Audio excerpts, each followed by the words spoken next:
primal consciousness is basically like like we said, they are silly. They are silly is still like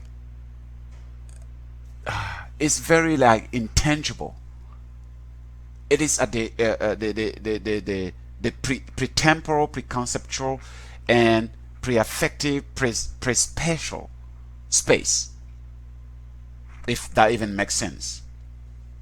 Function to maintain the integrity and homogeneity of a culture. So it is that which precedes concepts, or that which leads to conceptualizing.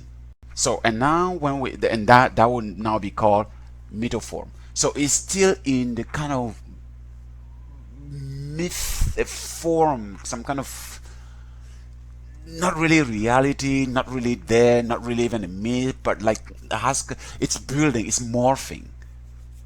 You know, it's that essence that is trying to take shape, that is trying to take meaning, that's trying to take existence, that's trying to manifest itself into concepts, but it's still not there. Yeah.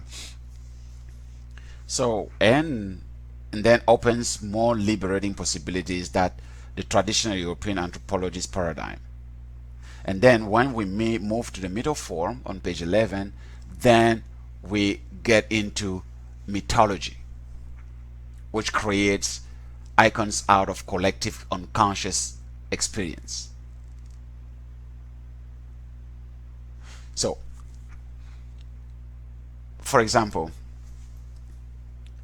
all Europeans, you were, okay, let me think about one question you asked me in the previous book and see if I can make some connection for clarification.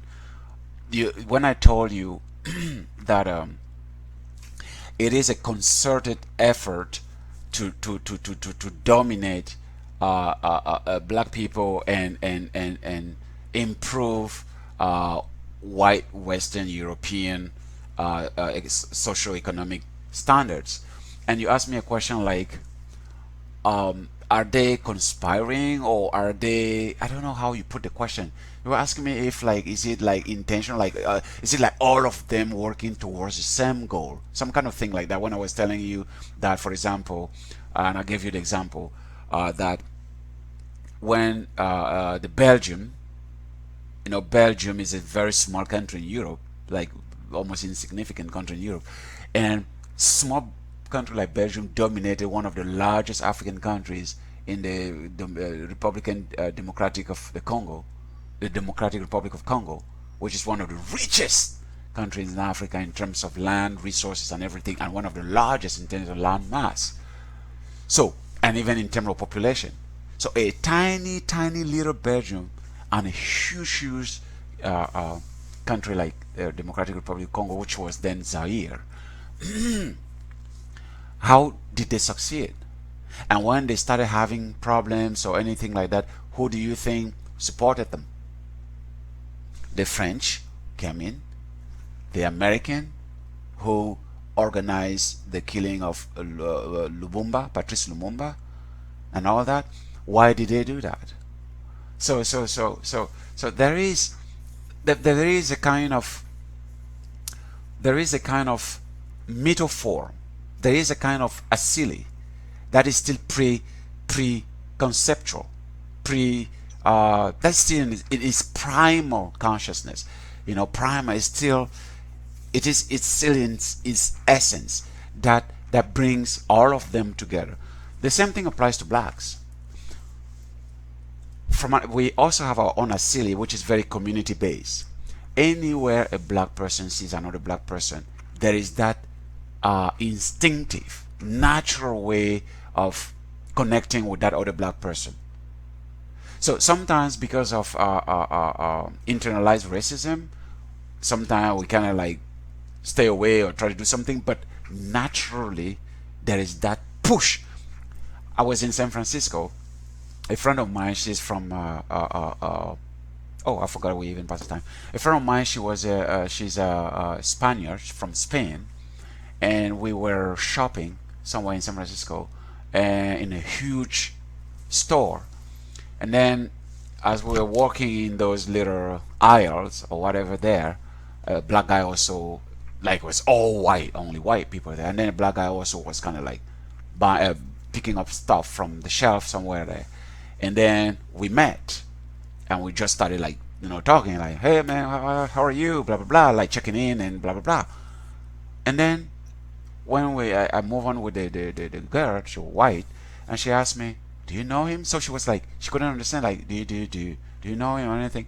And I told her, just to make it short, I just told her, like, how many blacks have you seen around here? So that is like just a short version. But the long version is that a silly within every black person that leads towards connecting with another human being, especially another person. And the same thing also happened to me here in Taiwan. I'm in a book club where I have a couple of Taiwanese female friends who are professors at the top university here. We meet once a week to work on our writing, as we're writing books and articles, and we uh, workshop them together and give each other feedback. And we were sitting in the cafe where we meet, and here I see a black guy in the street, because the cafe has like large glass windows. You can see everything outside, and everybody outside can also see you. And the black guy was walking, and then he and I kind of look at each other, and then like, hey, what's up, man? And I say hi, and then we smile, and then he just passed. And the girl were like, oh, do you know him? How do you know him? And they were all lost. And I could have just said to them, is there a silly within us that connected, right? But they wouldn't get it. I told them the same thing that I told a white girl in San Francisco. I told them, how many blacks do you see in this area? We are an endangered species. So yeah, that's how I put it to them. We are an endangered species, and we know, we are aware of it. So therefore, we stick together. That's another way to explain to them that our SEAL is working naturally to connect us and to stick together, because we know, what we face. And that is not only applying when we're outside the continent. You go back in the continent. Another example to close this class. I was still at the university. I was dating a British girl from Liverpool, a white British girl. She was a student who came to do research in my university in Cameroon, and I was helping her out. And we fell in love and we started dating. And her friend, who was a white girl from France, also was working to becoming a medical doctor, was also visiting Cameroon. So we were friends. And then taxis in Cameroon are not like in the US or even here in Taiwan, where you have the meter, right? You can just call a taxi, and then taxi takes you, and then the meter will count the money and you pay. No, in Cameroon, taxi just goes, and then you stop and you tell your destination, and if it's going towards there, it can take you. If it's not, it doesn't take you. And you can even offer how much if you want to pay more than the official fare. And it's not only one person in a taxi. Then on the way, he can take other people who go in the same direction, and each one pays the money. So sometimes we find ourselves 4, 5, or 6 jam in the taxi there. We don't even know each other, but we're going to different direction, and everybody pays the same fare. So they were surprised. I was with the two, my ex, the British, and then the French. We're sitting, and then some Cameroonian guys stopped the taxi and get in. And then 3 other Cameroonian guys get in, and then we started talking about things that we've known each other forever. And that was the first time we met, and we started like talking about all the topics we know, the family and everything. It was like we were brothers and sisters. We've known each other for forever. And then my 2 European friends were lost. So when we got off taxi, they asked me, wow, this Cameroonian way of being is really amazing. Did you guys know each other? Like, you guys, the conversation was just so natural and like so open and warm, and like you guys have known each other forever. I said, but I could have said this is the silly in us. So now you understand the silly thing. Yeah, it's preconscious. We didn't plan anything. It's preconscious. It's primal. It's not a concept yet. It's not form. It's just there.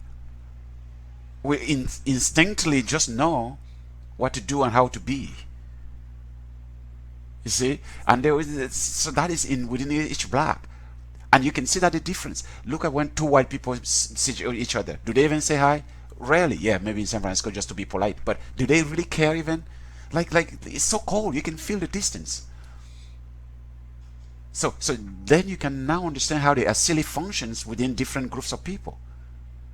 And you can see that the black have kept the ODYSEE from the ancestor that is based on the community living, on the community being, on valuing life, on reaching out, on being, loving and caring and warm. And now it comes out in concepts and comes through our myth or mythology, through our stories and our symbols and everything like that, and through our ideology now, because you move from the myth, the mythoform, which is the actually the essence there, to the myth that becomes the conceptualization of our reality, and now that becomes our ideology, who we think we are and how we think we're supposed to live. If you juxtapose it with the European, you can see the difference.